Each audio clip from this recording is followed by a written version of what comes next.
你好。你好，外国人的。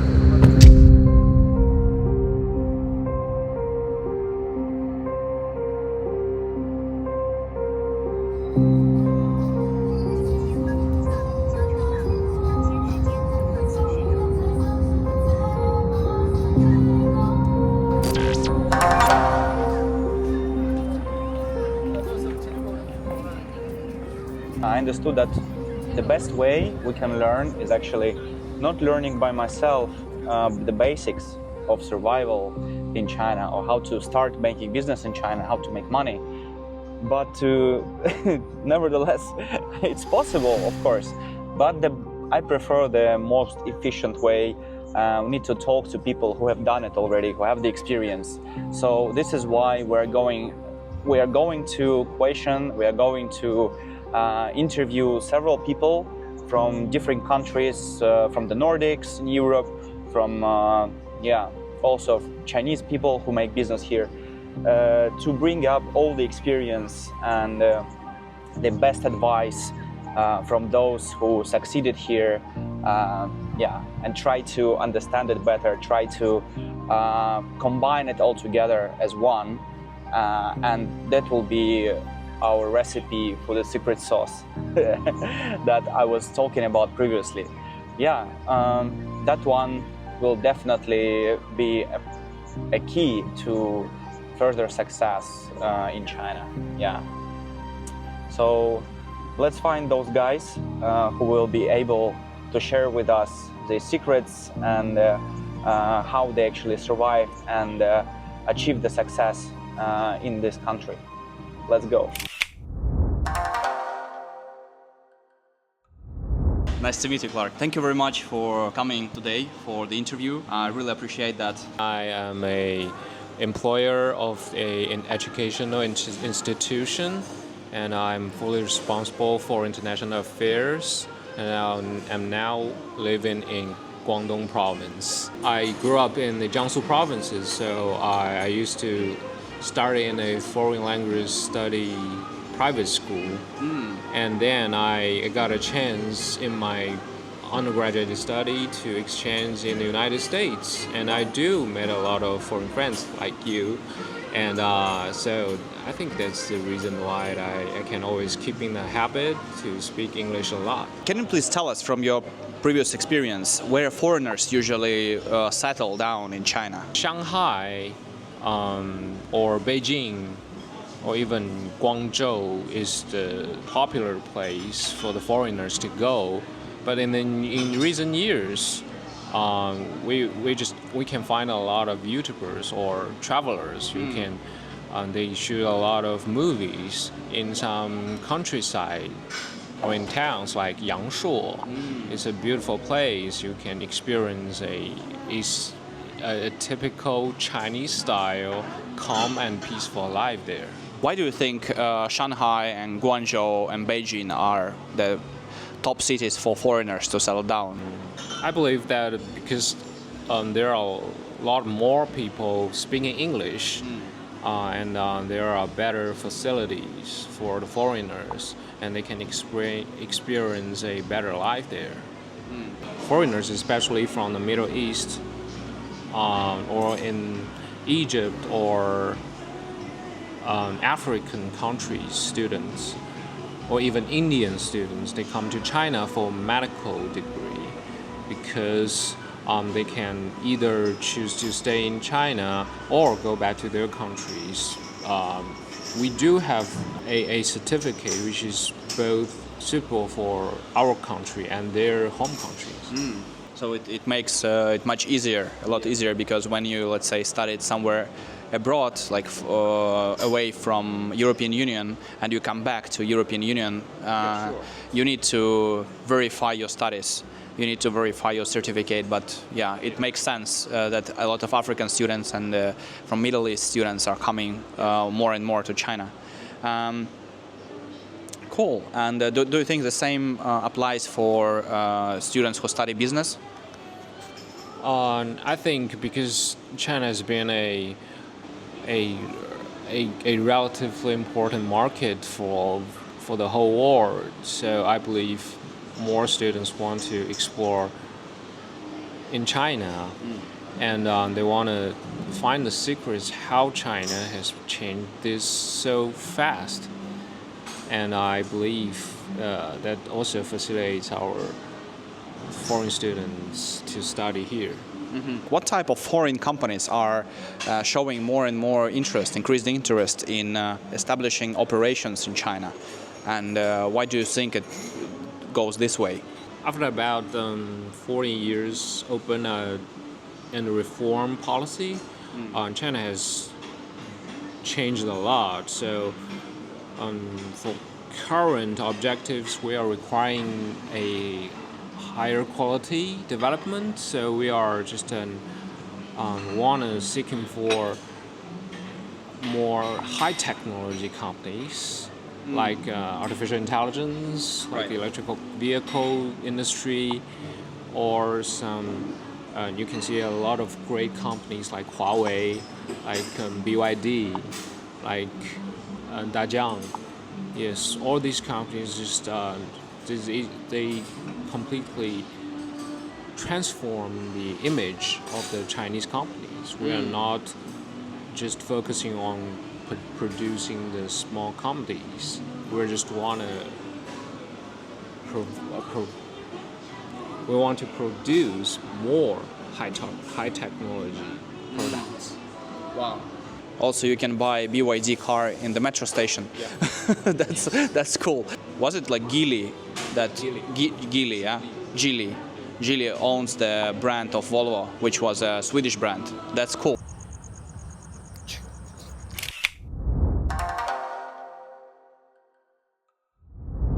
Thank you very much. Thank you very much for agreeing on this interview. Very appreciating. Thank you very much. There is one sentence to be a conclusion. So using Chinese medicine, but based on Western medicine theories, also about 1,000 years ago, 1000年前吧. So actually some functions are found by Europeans. So for Western medicines, so the focus on purify the elements in the medicine. But for Chinese medicine, they combine the functions together. In Chinese, there is a saying like 3,000 kinds of Chinese medicine has the name, but for 800, there is no name. So counted, it's 3,800, but actually there are over 5,000 kinds of Chinese medicine. So it's divided into a few parts. Some are from the animals, most of them, and some are from the mineral. And you know, for most of them, it's safe, right? And you can use it as food, even. So, but for a few of them are toxic. Yeah, sometimes are very toxic. So it's just you have just a bit of them and you will die. Wow. So for Dr. Yi's father, you know, for this long time, he is good at using the toxic ones. Yes, that's why most of the doctors dare not to use this kind of medicine. But what is the reason behind that is so his father is learning Western medicine. So he understands the basic principle, we say the basement of the reason. So for him, he can control like the process. Dr. Yi, at a young age, he is the rat, the experiment little white rat to be tested. So that is safe, and also this way can cure serious disease. But this is like the secret, so they cannot tell what exactly cannot tell was the it. name. Yeah, but the way is yeah. So to use the medicine in another way, not the ones recorded in the book. Wow. Another example is, you know, a few years ago, Dr. Chu Yu, she won the Nobel Prize because of the found the discovery of artemisinin. So from Asian Chinese, we know it is effective, but we don't know like how. So, because we boil the Chinese herb medicine, it's very difficult to make it like soft. Mm. So she used some way to purify it and just get the effective elements out of the herb. Mhm. So that is effective. Mhm. Mhm. So that is also a way to break the tradition. Wow. Yeah. Could you please share some practical advices you as a practitioner, like you use like in everyday life, that is like not a common secret, but it just we can integrate in our own life? The first one is to keep the balance. The second one is don't be a veggie and vegetarian. Don't be vegetarian. Only eat veggies. So for the first one, is The balance, a balance. Yes. yin yang. Yeah. The balance is just take the bridge as an example. So you can see there is a bridge built with concrete. So it is solid and stable and lasts longer. So the gold is a good material, but it's not suitable for pave for making the bridge because it's too soft. Wow, that's very deep. That's Yeah. philosophical one. Yeah. Also, Dr. Yi used very famous Chinese medicine, Angong Niu Huang Wan. Mm-hmm. So that one, also for myself, we restored. We keep one at home. So Yeah, that I is for remember that, yeah. emergency. Yeah, I introduced it once to you. That is good quality, but you cannot have it every day. Yeah. If you do so, it will be toxic. Yes. So for the good materials, you cannot have it every day. We are the wise. We are humans. We are wise animals. Like, dominant this world. So it's better to have everything to keep balance, like your diet. Yes, so that is the balance part. And for the vegetarians, also the same reason. So we only take off the veggies, so it's not healthy. that beneficial to your Health. body structures. Me as a foreigner, I came to China. I don't eat. I'm not used to eat very spicy food, and spicy food is everywhere. Back at home, we heard that people in Asia, they eat very spicy food, and you get too used to it. Even today, we had like some barbecues, and they were very tasty, no questioning that, but they were very spicy to me. And the question is, how can I, as a foreigner coming to China, adapt to the local environment better? And is eating the spicy food for me, that I never ate before spicy food, is it healthy or not? Should I avoid eating spicy food in China, or I should try it, more and more? What do you think, as a doctor? Dr. Yi mainly focus on two things. One is spicy, one is the wet. So for spicy, the peppers are actually doing good to our body. So peppers only get into China in Qing Dynasty from emperor who is called Dao Guang. So at the first beginning, it is not a food, It was not a food. but It's a flower. flower, like a planting, like you are enjoying it. Yeah, so pepper is actually doing good for our human body. So why you feel burning or sometimes you don't feel well, because your stomach has some problem. Yeah, sometimes it has wound inside. So the peppers will make you notice this problem. But actually having peppers is safe. So it's just a way of getting used to it or not. So it depends on yourself. Really? Wow. So the spicy food produce endorphins. Interesting. Do you go sleep like late, and will you wake up what time? And maybe what do you eat for breakfast? Or should you diet something? Or are there like some products, food that you avoid in your daily consumption?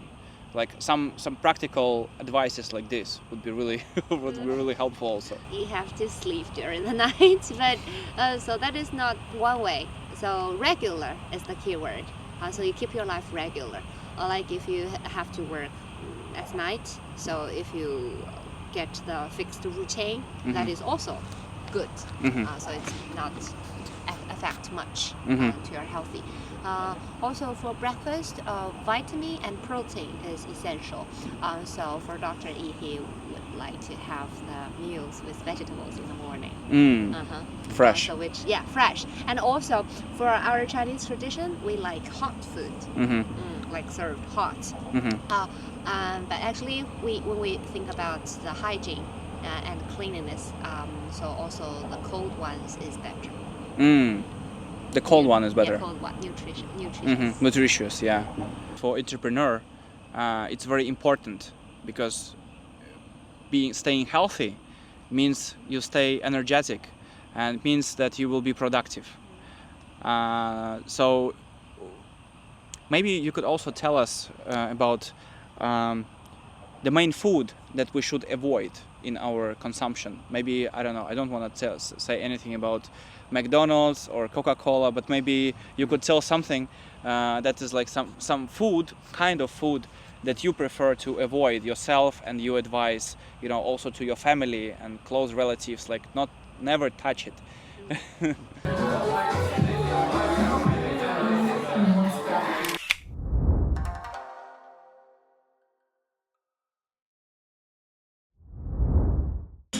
Hi Simon. Hello Dennis. Nice to meet you. Yeah, nice to meet you too. So, what have you learned about China? Any myths that were actually demolished since then?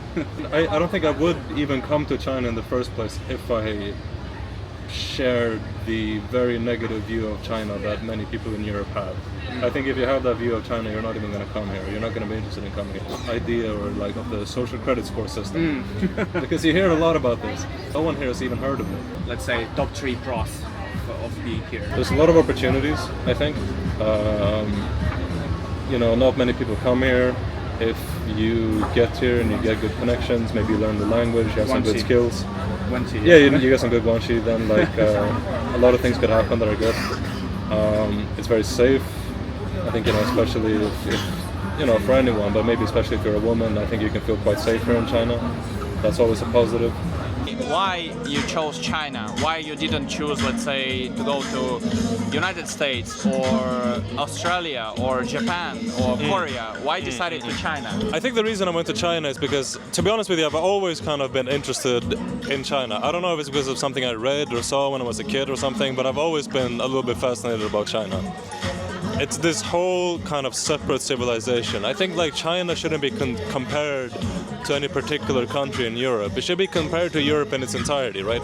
Because if you come to China, you realize that you have all these different languages, you have all these different cultures, even within China. So if you're interested in history, then China is a very interesting place. And so that was kind of like what my background interest was in China, even from childhood. But nowadays, looking at China today, the reason why I wanted to go, in addition to my kind of long-term interest in China, is also just because if you're looking at the trends of geopolitics and economics, I feel like China is only going to become more important. I mean, of course, there are some people in Europe and America who do think that China They can ignore China. Well, that they can ignore China, or that China is facing some impending doom.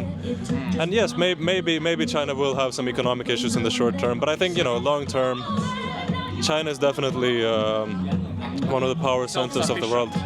Well, in a sense, it's definitely I don't think it's going anywhere. I don't think it's going to collapse, and it's a place that is, I think, poorly understood. To be honest with you, are just very uninformed. It's just it just reflects the same kind of echo chamber messaging that you hear over and over again, and it comes from people who haven't been here. Yeah, most likely haven't been here, who don't speak the language, who don't understand the country.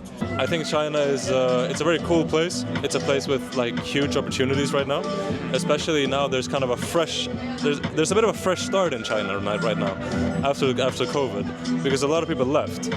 A lot of free spaces, right? Yes. A lot of free spaces. Opportunities. There's a lot of opportunities that have opened up because a lot of people left.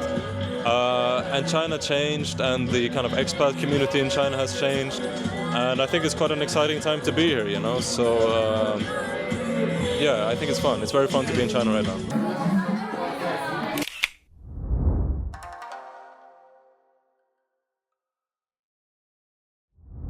Hi, Kasper. Hey Dennis, Thank you. Thank you for being here for us. likewise. Tell me about your experience in China. I've been here for almost a decade. I think it's my ninth year. I've been here in Shenzhen. Wow. I came here first time actually when I was 15 years old. Now I'm 30, so 15 years Wow. ago, with my father. Impressive. With my father, so he showed me around with the factories he was, doing products with his business. So kind of inspired me to, to do something on my own.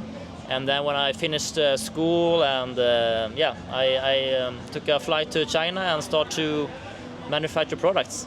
In the beginning, mostly like fashion accessories, bags, like laptop cases and these kind of things, like for my own brand. And then, the more time I spent in China, like the more people knew about it. So like they were asking me to do whatever, it could be t-shirts or kitchen products or toys or whatever. Is it like a white label solution? Anyone can come to me and if they want to have their own design with their own branding, own logo, we can like a one-stop shop for all these kind of things with inspection and so on. But if someone also wants a product without logo, that's fine too. Yeah. Cool. So and basically for 8 years you have been doing it here. More or less 8 years, yeah. I've been doing many other also projects, because when you're here, it's so easy to lean into other stuff. Like I remember one time I had a friend that we talked about container houses on Monday.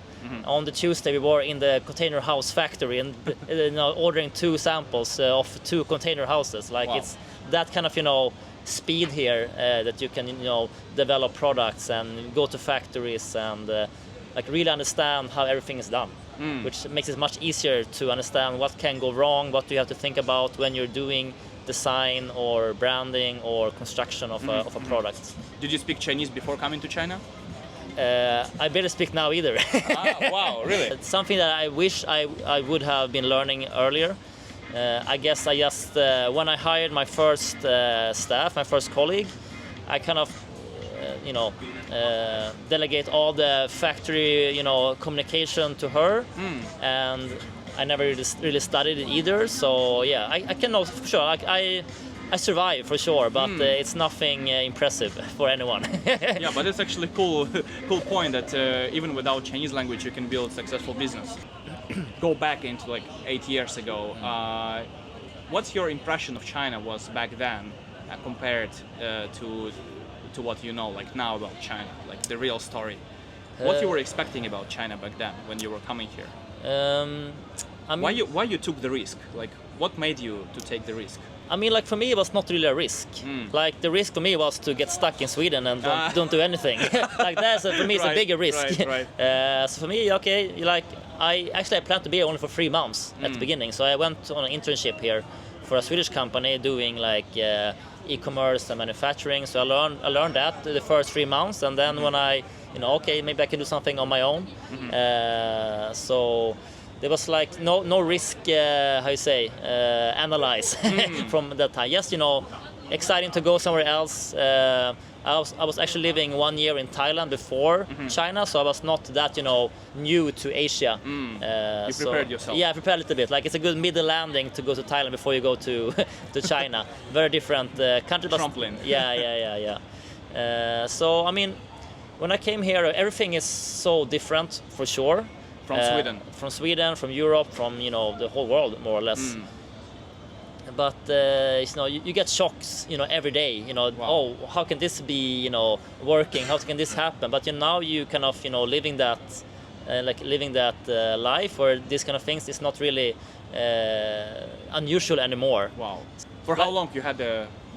you had the cultural shock? I mean, I think I'm pretty open to any cultures. Like I was never like super shocked. It's just how to say, like it's just so different and but still exciting to why do they do what they do, or how they do, like why do they eat with chopsticks, and why do they do some specific manners when you do business, like you have to get drunk if you're gonna Really? get the good prices sometimes. Really? So yeah. So you had to get drunk? I have Baijiu. many work days where it's like it's all about drinking baijiu with the factory owner. Wow. Yes. Really? Yeah. If you do business with an older like owner of a factory, of sure they want to take you to dinner, drink beers, drink baijiu, and see how you act when you're drunk, because I heard that in China when you're drunk you are your truly self. So like if you're There is like a... it's like some kind of Test. okay, it's a test, exactly. Yeah. So if you can handle the situation good when you're when you're drunk, then it means that you are like a Stable. trustworthy Yeah. person that you can trust you. So yeah.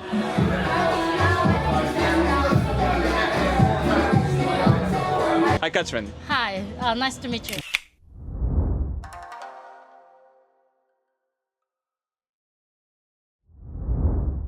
You're from Canton, so you're from Yeah. Shenzhen. Yeah. So could you please tell me what are the main differences in culture that can affect business that people should know?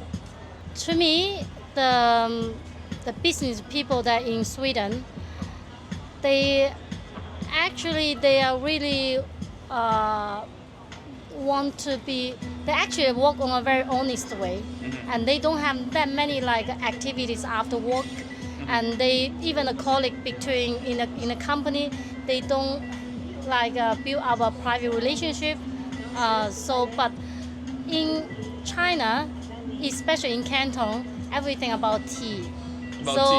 Businessmen, when you talk about business, you go out for a tea, or you sit on the table for a whole day only drink tea.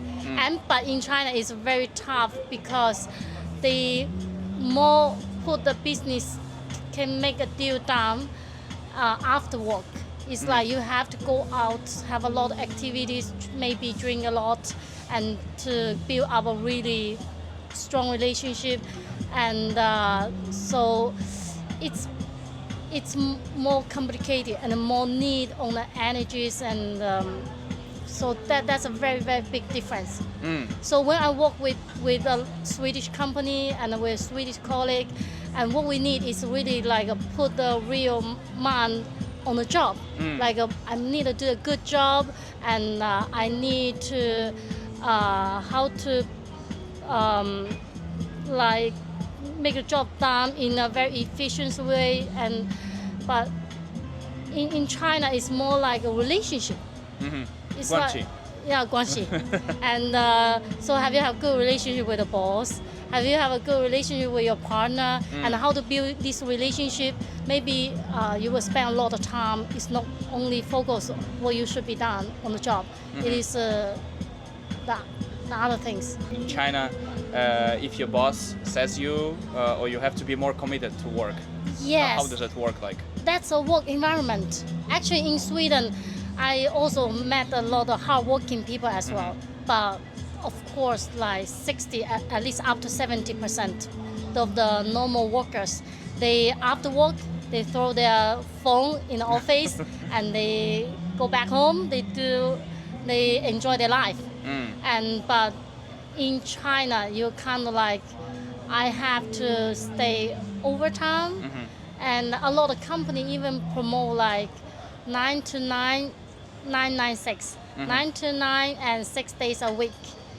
And if you don't work hard or you don't work overtime, maybe you're not good staff. You're not good workers. So that's a big difference. I really look up to those people who really like work crazily. But I think hardworking people, no matter which area, they're actually still the same. They mainly because they like it. It's not The because passion. yeah They have the passion the for what they do. Exactly. But do you think that there are like some differences between entrepreneurship style in Sweden and the entrepreneurship style in China, or there are like more similarities between them? What do you say? I have quite a few Swedish friends. They want to create their own career, start their own business. But to me, in my point of view, they don't work hard enough. They still treat themselves like a normal workers. They want to get off in time, and then they don't spend anything on the holiday. And then, but they, in the deep demand, they wish to get successful. And they also don't think about human resource. Wow. And they don't think about if I lack of money to start on something, and maybe I need some investments, but they don't work hard on that. They kind of So like average. So they want to have like a good life balance. While being entrepreneur. Yeah, exactly. And they want to be no sacrifice. Yeah, no sacrifice. Exactly. Yeah, I think no sacrifice, that's a correct word. I start with something and I really want to work on, and first I need the money. Second, I need to have workers, and how should I start with this? And they will plan that, and they will really work really hard to even collect. Weekends. Yeah, even weekends, collect all the elements. They can work until late night, and they just. So that's why the speed is really different. Maybe in Sweden you want to be very successful with your short time, it's very tough. But in here, a lot of people, maybe after you haven't met them in 2 years, they already kind of CEO of a company, over 100 people already. So that's a big difference. That building called IFC, which is the International Finance Center. There are some cafes, restaurants in that center as well, so not only offices. Pretty beautiful view, I will also check. I've been now at that building, that is actually K11. As you can see, there is some smoke on the top, so there's been a fire. So I have seen actually 5 fire department cars over there taking care of it. So I suppose it's not exposing any further.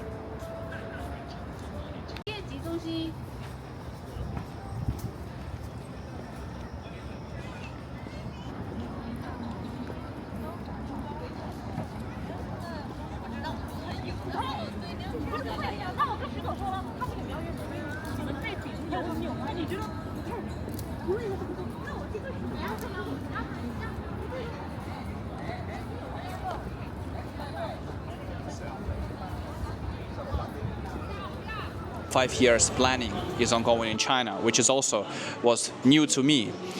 So when businesses actually in China are supposed to submit their KPIs and objectives to the government and align on the common goal. So could you please open up a little bit this topic more for the audience?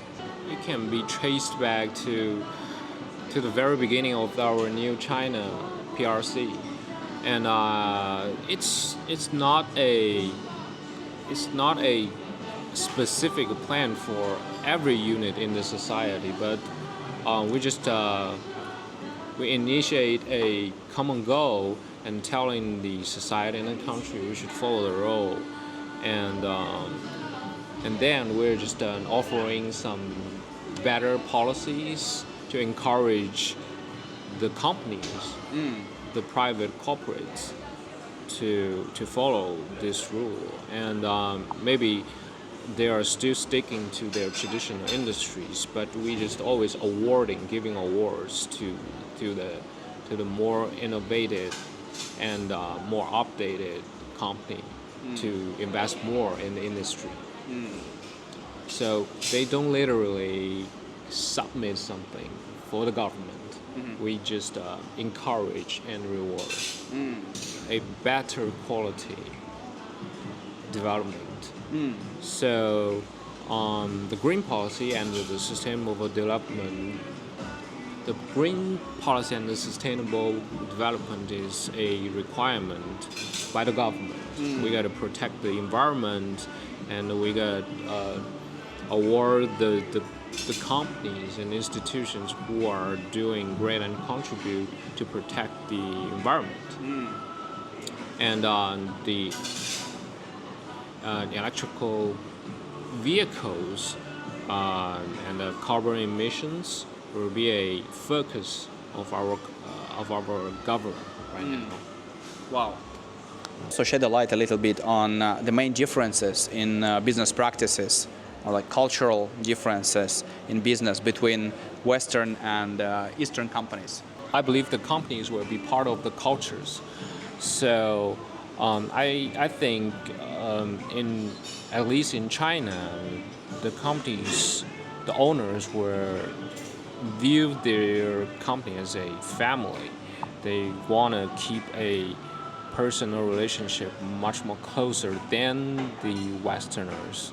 So, but in Western companies, I assume that maybe people are just doing their own business, doing their jobs. So, personal life will be more private. And then things will be a little different in Chinese companies. When starting up in China, what people should know, what they should be ready for. I believe first thing first is that the connections. You have to not only just to build a close connections with your partners, with your employees, but also with your supporters. The government. So you got to be careful with what you said, and you should take care of these relationships. The second one, it's also relevant because the laws could be different for companies. You got to be careful with the local laws because for foreign countries, it sometimes will be a little different from the local laws and the European laws or the American laws, of course. And the third one would be that since the Chinese market has been through a rapid change, the consuming group and the new generation may be completely reshaped. So you better be careful with your market strategy. So your strategy that used to be very useful could be out of date. So be careful with your market strategy. And the fourth one, we're always talking about 心急吃不了热豆腐. If you want to be in a hurry, there will be no good results. So you got to be patient because in China, running the business is just like developing a relationship with someone. You got to be careful, and then you can see the interest in the long term. And the last, but maybe the not least, but you get show your interest in Chinese because Chinese people are always willing to establish the friendship and the partnership with someone at least know something about their country. Right. So maybe you could also spot why, like main reasons, what draws foreign entrepreneurs to Guangzhou, why the city is so important also when it comes to foreign trade. Maybe you can tell us some examples. Guangzhou has been the capital, the southern capital, the southern capital of both politics and commerce. So, like in next week, we will have another conference meeting for the committees and importers and exporters, and it is Guangzhou. In the past 40 years development, Guangzhou has always serving as a pioneering city for the reform, for the open and reform. So it is very important for China, and you can see a lot of combinations here, Western and Eastern. You can see the international and the localization. So it's a typical city for the new Yeah. time and old time. So it's not like something that emerged recently. So it's Yes. like it comes from the history Yes, of course. because of the very close distance to the Hong Kong Yes. and the Silk Road. Yes, the Sea Silk Road. It's a starting point of Sea Silk Road from the Middle Ages. So maybe people can see the difference between the northern cities. It's because we're closer to the sea, to the oceans. So we're more open-minded. Can you please also tell a little bit about the new strategy of China, one road, one way, or how do you call it? Like very close to Silk Road, but modern one. Okay, so the One Belt, One Road strategy. Exactly. Yes, it's starting from the Silk Road, and we were just trying to having more business with more friendly countries, and we want to just having a win-win station alongside the One Belt, One Road. It's just another strategy from our Asian business road, and starting from the deserts across the Mid-Asia, all the way to the Europe. So it could be a great job. So, and when we're talking about innovations in tech and startups, let's say, what city shall we aim for? Like, what city should we look at in Guangdong province? We do know that a famous company is Huawei, right? And the headquarters of Huawei it's not just in Shenzhen but also in Dongguan, but they are neighboring cities. So the company Dajiang and the high-tech company Tencent is also in Shenzhen.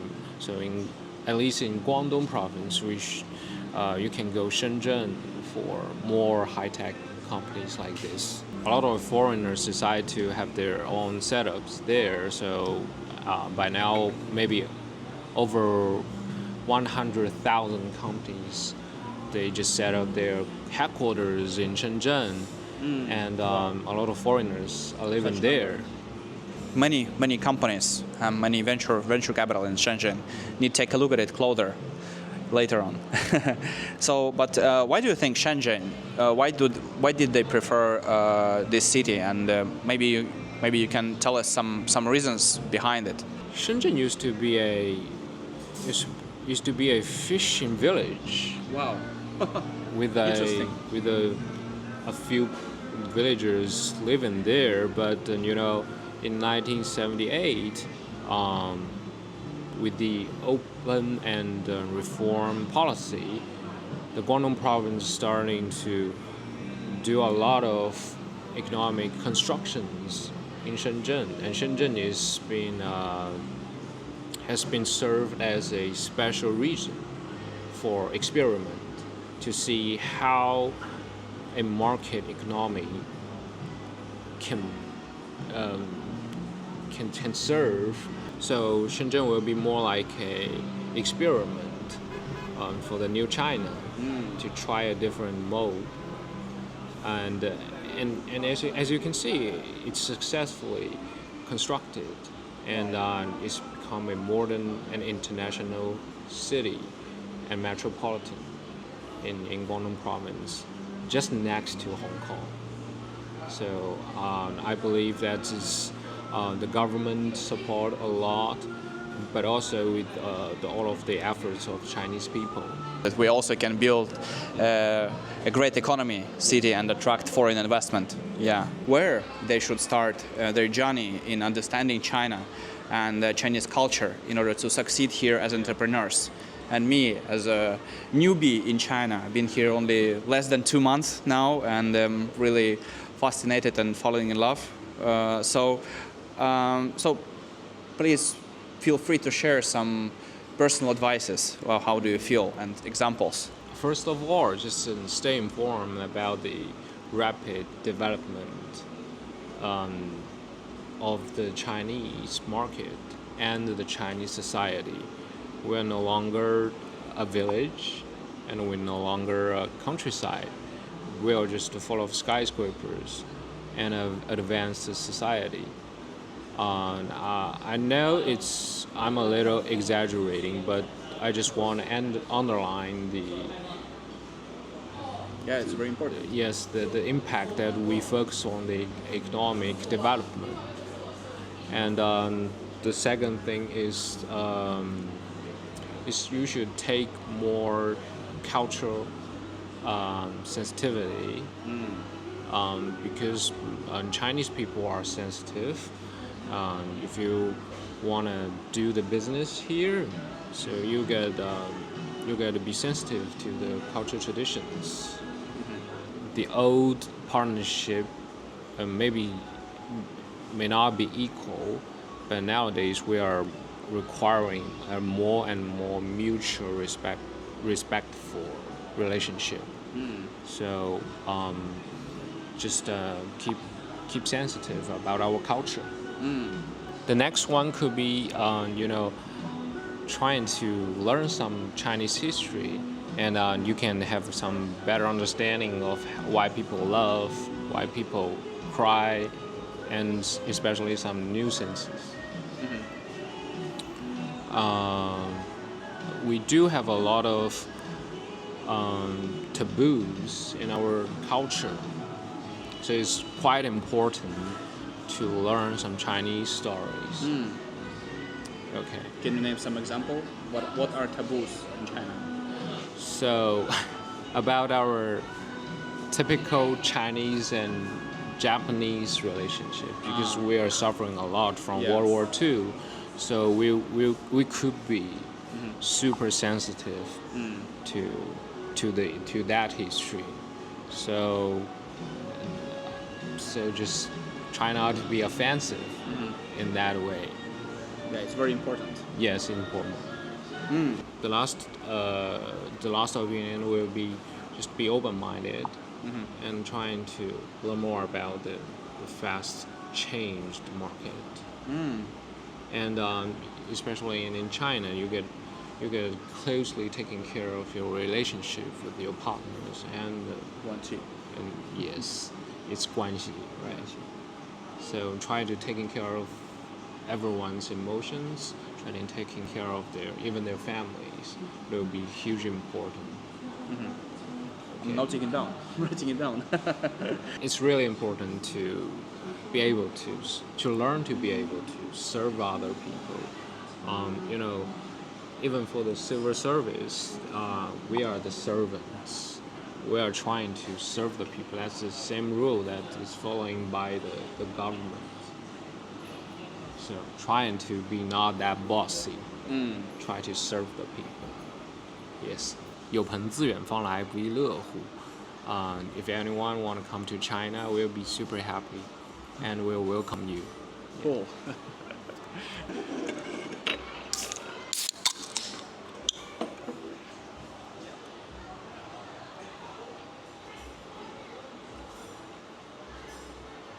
Hey, thank you very much one more time for your time. Hey guys, hope you enjoy that. Thank you.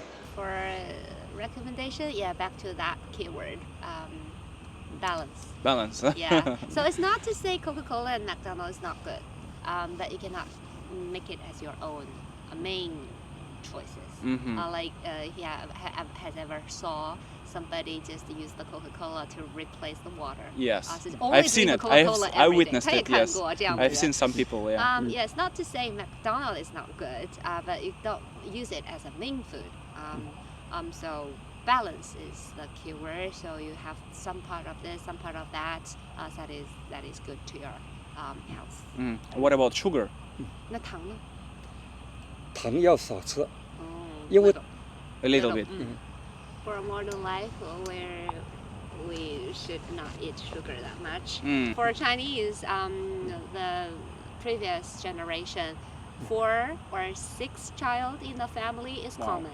So under the pressure, people, child have to face the challenge of survival. So they compete with each other. So they're used to the pressure. So they face this stress every day. So they learn how to live with this stress. But for one-child policy, the children now has not practiced buying this such kind of stress. So they don't know how to deal with the problem. By the way, Dr. E believed half of the psychological disease are actually not the one we believed. You also studied MBA, and as a doctor, what made you study MBA, and how you benefited over time from the studies? The Dr. E summarized. So for taking MBA, there is a story behind it. So at that moment, he's not doing his hospital right, at that moment. So they have to rent an apartment, and that is really expensive. So his friend said, there is an MBA program, and also the whole day study. So you will have a dormitory. So would you like to have a try? So Dr. E said, probably I can save the rent. So I can try, and it's not difficult for him. It's so easy to study. He's the top guys. If not calculate the scores of politics, that course, so he would be the first one. Yeah, the top guy. Wow. So after learning the MBA program, so there is so much things to mention. So it's just like you use the right key to open the right lock. So for the students here, classmates here, we say university mates here, so you build relationship connections with each other. That is really useful and helpful. Yeah. So the connection, guanxi. Yeah, connection. Guanxi. Yeah, the connection. 关系。 Guanxi. Yes. you can speak Chinese now. 但这不是那种庸俗的关系啊。 So it's not the relationship just like usage of use of other people. It's just building the relation, building the bridge between each other. So for somebody would like to apply for a job or another position, so he would like to help. For somebody will need the newest phone, so he would help. So that means people help each other here, and also learn a lot of knowledge that is very useful managing the company. So as an entrepreneur, so the knowledge are studying here is so useful, like using for a long time. So because Dr. E will operates the company, so for him, MBA the courses are super effective. After the long time after he graduates, and also this is a good way to like people can stay together and exchange our ideas. Our opinions, even like today, right? So we like alumni, we meeting. stay together and exchange our ideas and our experience. Right. Not mention is we just like a guanxi. It's higher than that. It's more than that. Yeah. More personal. Oh, I remembered. It's you can help with the disease. So Dr. E helped him, and also he introduced his daughters, 3 daughters, and son-in-laws, and relatives, like 8 people in his family are cured. Wow. By Dr. E. Very impressive. Yeah, very impressive. So he's the most rich guy, probably. Would give me one advice as a foreigner that lives now in China. What is the key? Is the key advice for me? How can I build a successful business in China? Dr. E bears different opinions. So he is the leader of so many groups So in the groups, some people just debate, discuss, or fight with each other with different opinion, kind of like misunderstanding. But long story short, hold your hands, hold their hands later. So that is the first suggestion. The second one is, Chinese, we like we take 面子, face, right? 面子. So very important, like so you have to respect me or something. But to be honest, it is nothing. For us, we just be honest to ourselves. So if you are chasing the surface, good looking or successfulness, you will miss a lot of opportunities. But for others, you treat others well. Yeah, you respect their demanding of the face. Yeah, that kind of helps a lot. And also they recognize so that The effort. They recognize the effort. Yeah, effort. If you want to start your business here, yes, to respect others and use your emotional Intelligence. to intelligence. Yes, you know what I'm not saying. Yes, to please yourself and also please the others. Yes, not only to please yourself or make others feel awkward and embarrassed. Yeah. Yeah, so that's a useful way here Exactly. in China. So that is the core thing, the top principle. 面子, guanqi, yin yang. 面子关系阴阳。有面子就有关系。 Thank you for all the advices you gave us today. Thank you. 谢谢你。 What the differences are in your mind right now between like Swedish leadership styles and entrepreneurship and Chinese, and what everyone could learn from each other? Maybe like some examples you could think of. I think I would prefer a Swedish leadership style. I think this is something that Chinese people can learn. Well, maybe I'm biased, but I think the Swedish leadership style is a bit more flat. I think the CEO could have a talk with an assembly line worker, generally speaking, on, of course, not equal terms. Of course, there's a power imbalance, but you speak to each other at least on like a very respectful way. You can talk, you can call each other your first name, and that's something you won't necessarily find in China, especially in Chinese companies. If you work for a Chinese company here, I think you can expect that your boss will demand some respect from you. So, which is quite different from the leadership style in Sweden, where it's a bit more flat, a bit more equal. At the same time, Chinese companies, one thing I'll say about Chinese companies is that it's very efficient and very quick. It's people here work very hard. Chinese companies are very innovative. They're very quick to change their strategy. And it's really the main reason why so many smaller foreign companies, especially small to mid-sized companies, why they're struggling in China is because it's hard to keep up with that level of intensity that you often get from Chinese companies. So that, I guess, is an upside. I think you come to China to, both as an individual and as a company, to test and develop yourself. Because it's a very challenging landscape, right? It's a very challenging environment. You can't come here and expect to just have a very easy time. But, that is part of the challenge, and that's also part of in a way, that can be a good thing, because that's also how you develop, right? That's at least how I view it. My main advice for companies who are looking at China is to commit properly. You can't go in just with one foot. You have to actually understand who you're dealing with. You have to understand your partners. You have to understand the local business climate. You have to really look, okay, where in China should I go, right? Where in China does it make sense for me to go? Looking at the market, looking at the local government. What's the competition like? You have to really understand and build relations, both with local government and also with all your local partners. It's not enough to just shake their hands one time and do your due diligence process one time. It's an ongoing process. You have to really keep an eye on it and really build relations. The whole concept of guanxi, it really matters in China, to build relations. and learn to localize. You know, you can't just export your own business model from whatever country you're from. You have to really adapt it to the Chinese market.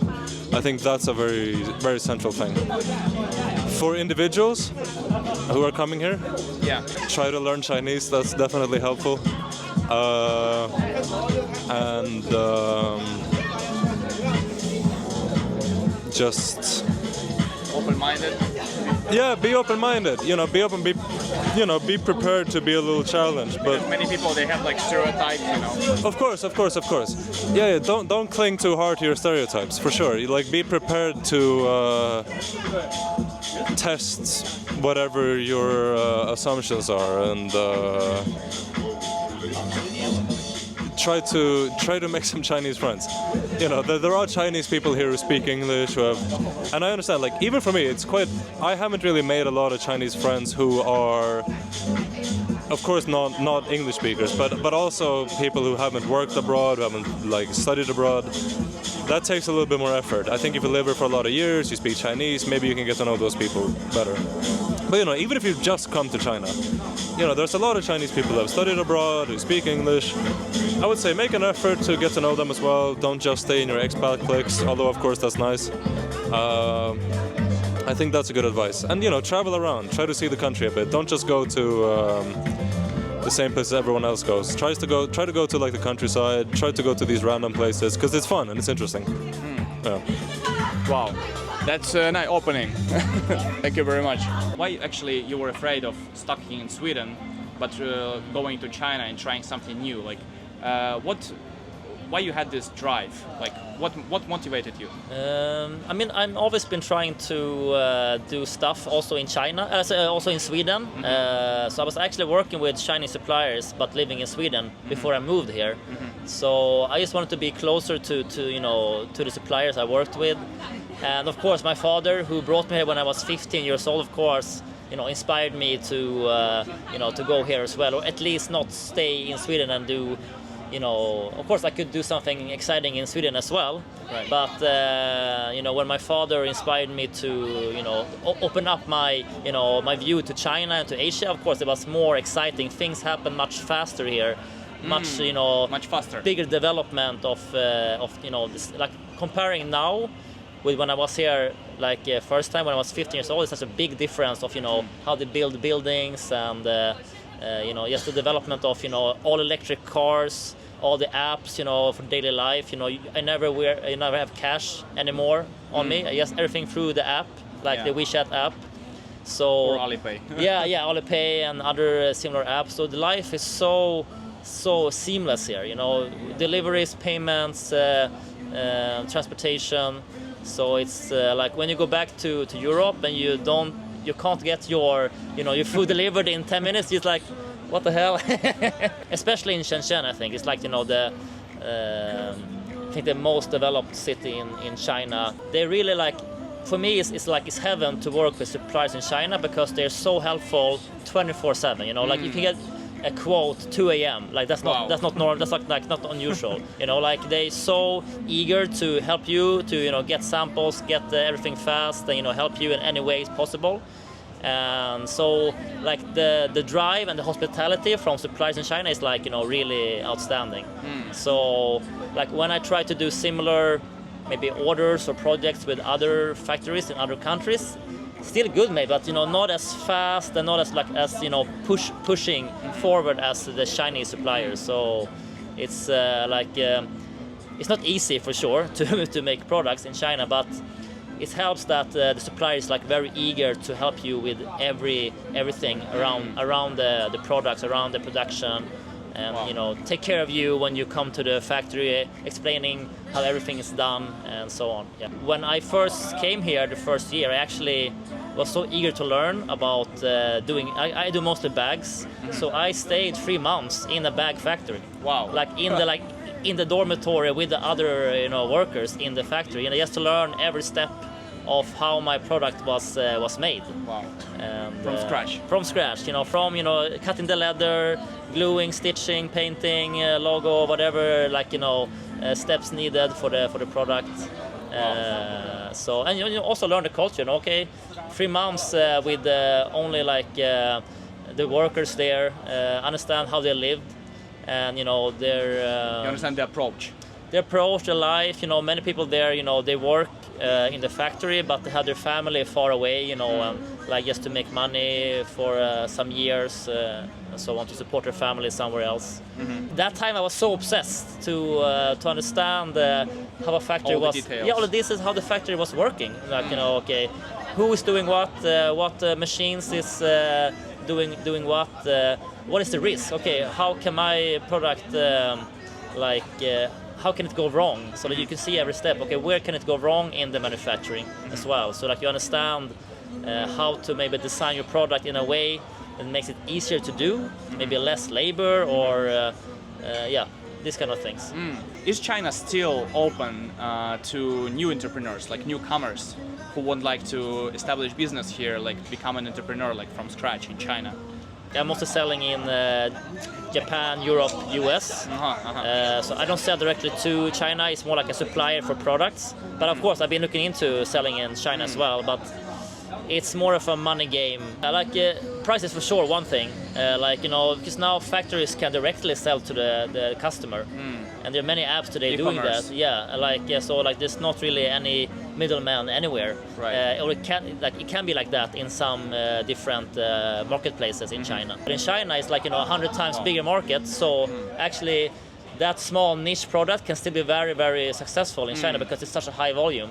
So I think that's also a big difference. Like the volume in China is so big, so even the small niche products can be a success for many entrepreneurs. I think also one more thing, the difficulty in China is that I think compared to many other countries, China is very brand driven. So if you don't have a trustworthy, a famous brand, it's hard to maybe penetrate also the business here. And your personal recommendation to entrepreneurs when they think about should I come to China or not, or when they actually want to come to China, what you would suggest to them? Learn Chinese. Learn Chinese, okay. I didn't do that. That's good, but yes, because the thing is, the Chinese people really appreciate when you speak their language and when you eat their food. When you try to be in their culture. Right. Even me, that has a very bad Chinese, they still think I have I'm. They still cherish my, my struggle effort to try to speak. Time you invest in the resources. Yeah. So they really appreciate when you try to, speak the language. I mean, for me, I came here for mostly for the business and for the experience. For sure, now it's much more than that. Became part of your life. Yeah, it's it's engraved into your name. It's.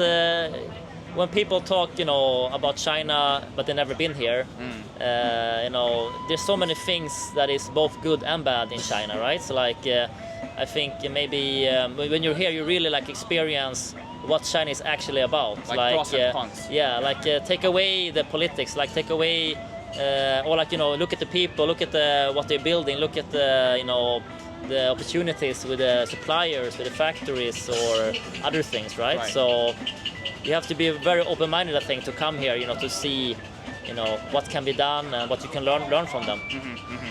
Wow. Yeah. Thank you. That's a real insightful for us. Thank you very much. Thank you. Thank you. Thank you, Kasper. Something that we can do in Finland for maybe a decade will be achievable in China within a couple of months. So yeah, do you think how can you call it? For me, it sounds like American dream made in China. China had been through the very poor time, war time, and try to climbing up. So the older generation, like my parents, they only want to I work hard, I don't care about the time, and I only want to have money to buy food, to raise up my kids, and to save for my kids. And our generation, we have met a lot international people and reach out to international, and we kind of combine. We don't work hard same as our parents anymore, but we want to work in a smart way, combine. As I really been to Sweden, I know how the students have been in Sweden. They get off school at 2 o'clock, 3 o'clock. Even like the last year in the high middle school, they like come back home at 3 o'clock, no homework. Wow. But Chinese students, they have been like even primary school, they have been like I have after school maybe already half past 5 p.m. and then they come back home, have a lot of homework. Maybe they go to bed at 10 o'clock, and after you go to middle school, you couldn't sleep before 12 o'clock because you have a lot of homework. Wow. And you need to get up next morning 6 or 7 o'clock and to go to class, and then you start to live in a school from grade 7. So that's why we have been used like build in the character. We work really hard. If you want to be successful, to reach out a better job, you must go to college, universities. So that's why we learned. We have been really build up a strong mindset. If we want to be successful, we have to work hard. We have to spend time in there, and we don't afraid to spend time as well. Swedish, maybe they are like, I relax. Why should I spend extra time on that? So I think that's a big difference as well. In Sweden, the school, if you are really good, you're a good student, and you're doing really good in a school work or the test, the teacher gonna tell you, say, shh, don't talk loud, don't let your classmate know you are the best in the school. It's not okay, because you will make the other kids stress. So keep quiet. Wow. And in China, it's like, wow, we're gonna give award to the best student. We're gonna give the encouragement. Everyone should be study hard to be the best, and the parents will be so proud, and the school will be so proud of you. So that's a huge difference in the mindset already. So What recommendations could you give like to European entrepreneurs coming to China? Like what they should keep in mind, what they should learn about China, what is important, or like the key factors to success when they come to China? be open-minded. Be open-minded. Yeah, because a lot of Western people come to China, they actually still very closed-minded. They Even so, they claim that we are open-minded. And you are not open-minded. Yeah, exactly. Because actually Chinese, they treat the Western people really friendly, and they are really real friendly to you. But a lot of Western people that I met, they feel like so strange. Why are you doing like that? Why are you acting like that? Why are you smiling like that? So first, you be open-minded to face all the local Chinese. Second, you try to really merge yourself into the Chinese culture, to learn, to know how Chinese actually work hard. Right. Third, so you be one of them. Then you will have a very comfortable and even successful life in China. Right. And you also will find very good opportunity here as well. What about competition in China? Like, do you think there's still potential space for foreign people to come to China and develop and find their success? Or do you think there's too much competition? Because I know that for Chinese people in China, there's so much stress and competition, and they're aiming to do some business abroad. So what do you think about foreigners coming to China? Is it still some space for them, or? Of course, fully confident on that, because Chinese compete with Chinese because they are only located here. And they have everything. I have everything that you as a Chinese have, and education, everything. But the Western people, they have something that we don't have. They have the other angle of view, the other opportunity from the other market, and so everything that from Western that we don't have, and that maybe we don't have possibility to reach out, you can bring in here.